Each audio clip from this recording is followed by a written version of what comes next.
Eu vi que você botou almas do purgatório. Então, a gente escuta muita gente falando assim, não, onde católico tira essa história de alma de purgatório? Na Bíblia não tem nada dizendo de purgatório. Então, o que você pode dizer para as pessoas? Não tem a palavra purgatório. Purgatório como substantivo é da Idade Média. Mas nas Sagradas Escrituras nós temos um lugar de purificação, lá em 2 Macabeus, tá? Quando Judas recolhe os objetos dos mortos em combate, faz uma coleta, vende, tem ali 10 mil dracmas que ele oferta para a purificação daquelas pessoas. A palavra purgatório é o seguinte, o que significa purgatório? Meio de purificação, lugar de limpeza, né? Purificação. A gente sabe, né? A palavra purgatório, a gente conhece a palavra purgante. Tem o purgante que faz uma limpeza, né? Como está tudo obstruído. O purgatório seria, então, um meio de purificação. Antigamente, se acreditava que o purgatório era um lugar. Naquele lugar de sofrimento.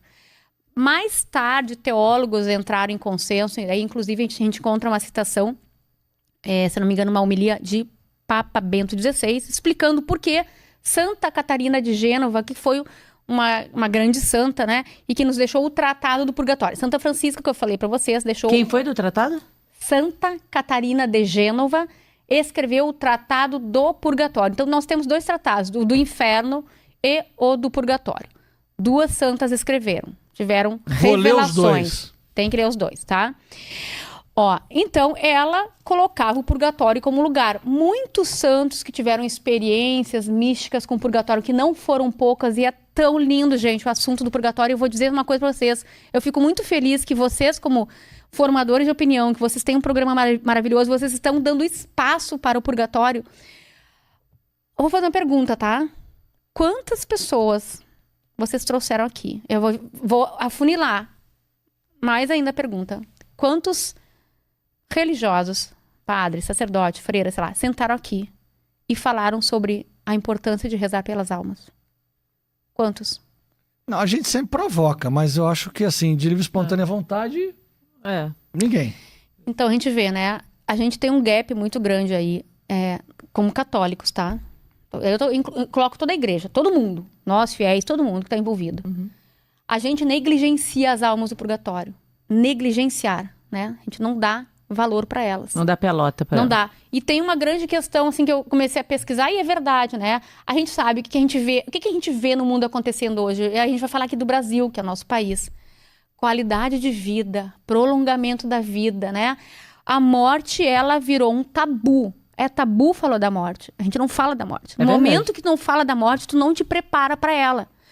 Porque embora nós temos muitos católicos, não interessa se é católico, né, que vai sempre na igreja, eu sei católico e IBGE, mas a gente vê que as pessoas assim, não vou falar em morte porque morte atrai. Não tem isso? Tem. Não fala em morte porque morte atrai. Conheço gente pra caramba que fala isso. 90% das pessoas, já falando de morte de novo, vão falar que isso daí atrai. Só que isso daí é uma superstição. E no nosso coração não tem que ter lugar para superstição. A gente não tem que acreditar nisso. Então, é a mesma coisa. A gente fala em nascimento. O nascimento é proporcional à morte, que todo mundo que nasce vai morrer, né? Claro. Tu não pode falar em morte, porque morte atrai. Mas tu pode falar grávida, ela vai parir na tua frente um bebê? Não vai. Nem vai engravidar. Tá vendo? E nem vai engravidar. Então, o que acontece?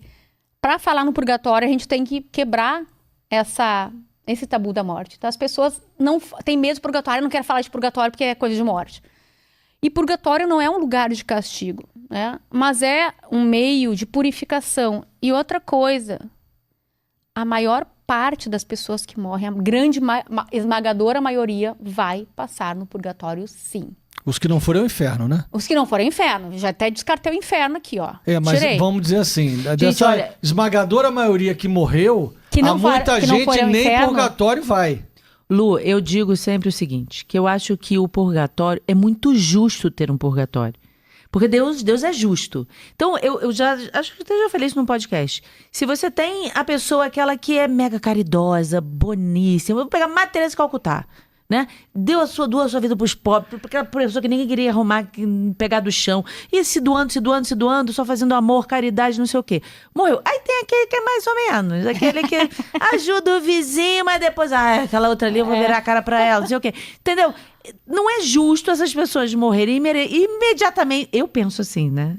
Com o meu pensamento pequeno, humano, né? Quem sou eu a pensar como Deus? Mas assim, é justo que essa pessoa que pecou mais, que vá para um local onde ela vai se purificar até chegar no céu. Com certeza. Né? Pelo menos é o que eu acho. Mas isso está mais ligado à quantidade de pena do pecado que tem que ser pago. Sim. Do que a outra coisa. Isso é importante explicar. A pena do pecado ser paga é que está ligado ao purgatório. Então, explica isso. Por que ok, a pessoa vai se purificar, mas se purificar do quê? No final da vida a pessoa estava rezando, estava toda voltada para Deus, mas do que a pessoa tem que pagar? Mas o resto da vida dela, quando ela pediu perdão e ela não fez penitência o suficiente, é a pena do pecado. Então, por exemplo, purgatório é um estágio ou um estado, vamos dizer assim, um estado de purificação da alma, que vão as almas que se arrependeram dos seus males, dos seus pecados, né? Se arrependeram, porém devem pagar uma dívida à justiça divina. Foi exatamente o que tu falaste, a justiça, né? O purgatório, eu sempre gosto de falar o seguinte, que ele é um estado onde abunda a misericórdia de Deus. O purgatório é o último, eu não vou falar lugar, mas é a última instância. O estágio da misericórdia de Deus, ela se completa na totalidade. Por quê? A alma que vai pro céu, ela já não precisa da misericórdia, ela já tá ali. Já tá no santa, ápice. santíssima. Aí, inferno. Falamento, né? Então, Deus nos dá aqui em vida muitos meios pra gente evitar o purgatório. E a gente nem dá bola, porque a gente não entende o que é o purgatório. A gente acha, é um lugar de castigo. Não é castigo, gente. Nem é a segunda chance também. Quando for purgatório, eu resolvo meu assunto com Deus. Purgatório também não é a segunda chance. É o lugar que... lugar de novo. É um estágio, um estado, que você vai acertar as contas com a justiça divina. Você vai pagar até seu último centavo. O que significa isso? Para ir para o purgatório, tem que estar arrependido das minhas faltas. Tem que ter confessado meus pecados mortais. Talvez eu não precise ter confessado o meu pecado venial. Eu morri naquela semana, cometi pecado venial. Porque o pecado venial, ele não te afasta da graça de Deus. Mas ele te imputa uma pena, né? É um mal de culpa. Tem uma culpa ali. Porém, me confessei antes de morrer, né? Me confessei pelos meus pecados mortais. Me confessei pelos pecados veniais, ou talvez não tenha confessado por algum venial, mas não me afasta de Deus. Mas ele me deixa uma sequela na alma, e essa sequela me impede de entrar no céu assim que eu morrer. Ai, meu Deus, eu tô ferrada. Não, eu também tô ferrada. Eu que estudo o tema, eu sei quantos anos... Tá todo mundo ferrado. Se eu pegar um texto aqui que eu tenho da Furla, que é aquela polonesa... Sim. Sabe quem é? Sim, Furla Horak. Você já leu? Já. Eu vi o filme dela, não li o texto dela, não. Pronto, eu vi esse o filme. aqui já é ótimo. Esse daqui já faz a gente pensar umas 500 vezes. Eu li pra Quênia. E assim, desde que a gente vem falando muito disso... Eu venho tentado colocar mecanismos ao alcance de todos para tentar, ao menos que se mereça por quem está lá. É uma grande coisa. Eu sempre falo assim, a gente tem que aprender... Esse povo que está queimando aqui é do purgatório? É do purgatório. Eles estão sendo... É porque o purgatório é um fogo purificador. A gente tem dois tipos de pena no purgatório, que é bem legal falar. A cara da pessoa. E é um fogo material, viu? E aí, mas no céu a gente... Quer dizer, no céu não. Na esfera espiritual a gente não tem corpo. Como é que um fogo material vai queimar o mistério de Deus? Na verdade, eles dizem que... Tem vários estudos aqui, né, que eu coloco. E, gente, o fogo purificador fala São João da Cruz, fala São Gregório Magno, fala a maioria dos padres da igreja. Então, aí é que está. A gente volta sempre no mesmo lugar. São Paulo. Você está amparada no que a igreja fala. Sim, totalmente. Olha quantas páginas de bibliografia tem aqui. Caramba, tá? Estão bem pequenininhas as letras, tem mais de 50. Não, muito mais de 50. É gente paca, olha aqui.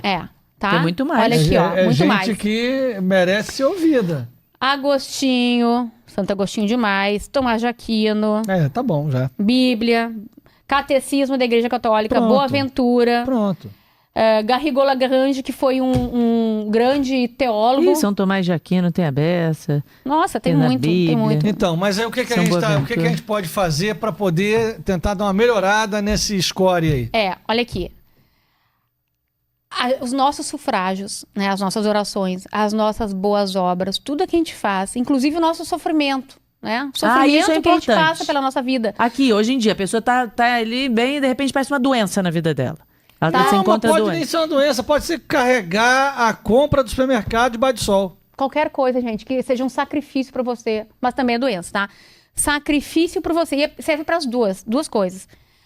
Quando a gente oferta pelas almas do purgatório, tudo aquilo de ruim que te acontece, que é difícil, e também as suas penitências. Hoje eu vou jejuar pelas almas. Você está ajudando muitas almas. Porque é uma coisa muito... Que bom que tu tocou nesse assunto. Porque Deus criou uma dinâmica muito linda entre as 3 igrejas, que na verdade nós somos 3 no corpo místico de Cristo. Igreja militante, nós que estamos aqui vivos. Igreja padecente, que padece a alma do purgatório, as almas, né? Mas também conhecida como igreja, em algumas literaturas, sofredora ou penitente, é a mesma coisa. E a igreja triunfante, que são os santos, os anjos, Nossa Senhora. Não, todos que estão no céu. Todos que estão no céu, a Santíssima Trindade. Todos. E as almas santas, as santas almas do purgatório, porque elas são santas, elas só entra no céu aquele que é santo. Aham. Não, peraí. meio santo. Mas quem tá no purgatório não tá no céu ainda. Então, Não está, mas tem a certeza da salvação. Por isso que Santa Gertrudes chama de santas almas do purgatório. Porque elas estão ali se santificando e elas vão pro céu. Só tem uma certeza, do purgatório só vai para um lugar, tu vai pro Entendi. céu.